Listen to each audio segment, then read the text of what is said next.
welcome to the first episode of the new year of the I Am Undeniable podcast.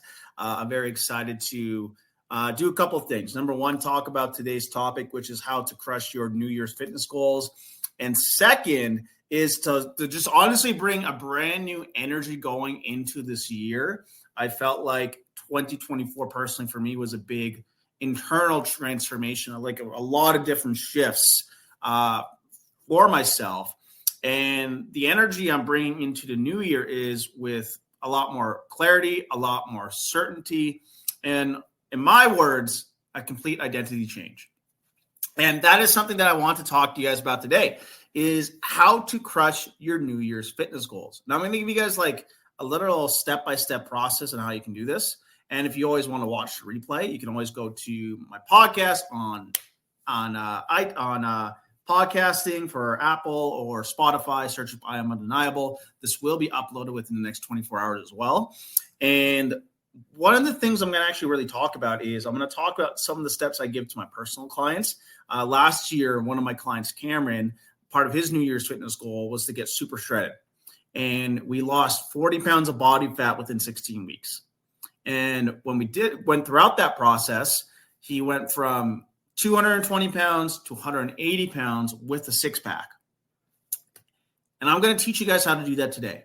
I'm going to teach you guys how to approach your fitness goals for this new year, what to expect, and how you can be extremely successful.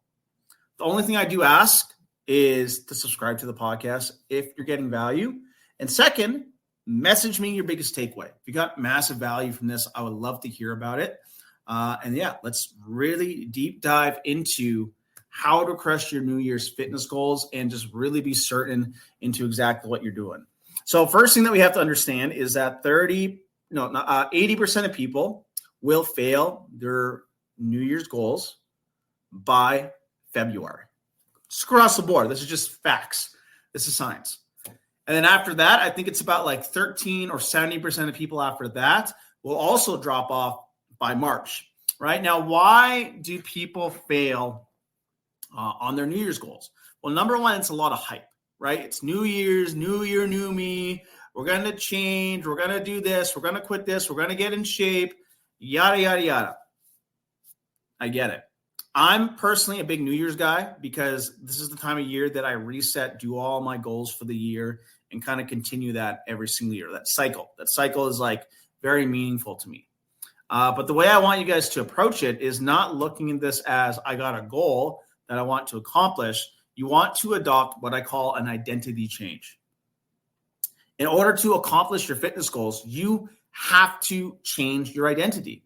Now, what do I mean by that? Well, the person you were before didn't accomplish your fitness goals. So just adding a whole bunch of habits, adding in a bunch of new routines isn't going to allow you to accomplish your fitness goals. You need to become the person that is consistent at it, that person that is consistent with your nutrition. You need to become the person that loses that 20 pounds of body fat. So before you jump on a fitness routine, jump on a nutrition plan, work out 6 or 7 days a week, the first thing that you have to outline is, what does that person look like? So write down whatever your goal is, right? Whether it's losing 20 pounds, 30 pounds, 10 pounds of body fat, how you want your body to look like, how do you want to feel? And then outline to yourself, okay, who is that person? Who do I want to identify as? Because I'm telling you right now, when you lose that 10 to 30 pounds of body fat and when you actually get in shape, you are a completely different person at that point, right? You don't look the same. You're hitting the gym.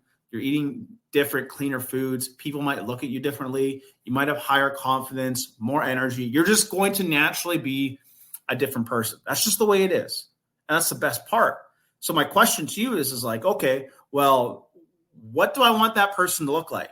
And we break it down particularly in 4 different areas. Number one, what are your health goals?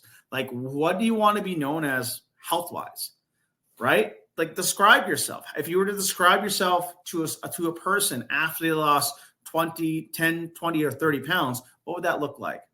After that, you're going to go into relationships. What would your personal relationships look like? How would they look like with your spouse, your partner, your kids, even with yourself?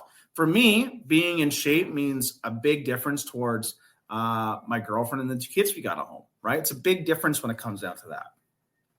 The third part is your wealth goals. Well, what do you want your finances to look like? Where do you want to spend your money on, right? Usually when you get into like better shape, you're not spending your money on certain things. Where would you like it to go? And lastly, spiritually, where would you want yourself to be spiritually with yourself? I'm a big spiritual person. Doesn't mean you need to believe in God, but I definitely believe taking an inner look and asking yourself, what do you want your relationship to be with yourself?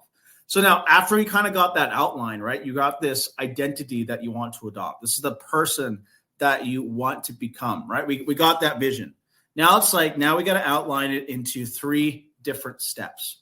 So step number 1 is for the next 30 days, what can you stay consistent to that this new person that you identify with can stick to, right? And you want to list that out. So you want to list out how many days a week can you go to the gym? What kind of nutrition plan can you stick on? What is your sleeping time? You want to keep it super, super simple, right? Because the whole goal behind the first 30 days is not just to get phenomenal results, it's to win, right? It's to make sure that you actually win and that you actually succeed and you can actually build momentum on it. Typically, a lot of people, the biggest mistake they do out within the first 30 days, they go so hard that they'll either burn themselves out or they won't see results because they push themselves too hard. So you want to stick to something that you can be consistent with, that builds momentum, that builds that up. That's the first step. Step number 2 is get involved around other people who adopt this identity change. You know, whether it's people at the gym, people in your circle. I got a couple free communities you can join. You want to be surrounded by people that can constantly influence your thinking every single day, right? I think that's a huge important thing. That's one of my goals this year is to, hang around certain people that can adopt the certain mindset that I'm looking for, right? Because again, you're making the shift, right? You can't become this person all on your own. You want to be surrounded by the right people who can literally influence the way you're thinking. Now, if you don't have access to these people, the best other avenue that you have is actually social media, right? I would follow certain people that align with you, like myself, and just absorb their content over and over and over and over again, because then it's going to influence the way you're actually thinking, the way you're actually processing information. And the third one is, this is the biggest one and the most important one, and something that I failed at for a very, very long time. And I feel like I'm getting a handle on it all myself. You got to get organized with your life. Right? You got to go to bed at a certain time. You got to wake up at a certain time, try to schedule things out on your calendar. And you want to eliminate distractions, eliminate things that are holding you back from identifying as this new person. Right, whether it's Netflix, whether it's alcohol, whether it's recreational drugs, whatever you're into, identify the things that are restricting you from becoming this person. You want to eliminate them completely. And if that's too overwhelming, start with 1, and then you can make the shifts from there. But if you do these 3 things and you write down and start to get super specific with it, like, you will crush your New Year's fitness goals. I can promise you that. Because the goal is not to create new habits. The goal is to change who you are and who you become. Thank you, guys. Hope you guys get a lot of value out of the first episode for this new year. And we're going to be podcasting significantly more. So take care, and we'll chat with all you very soon.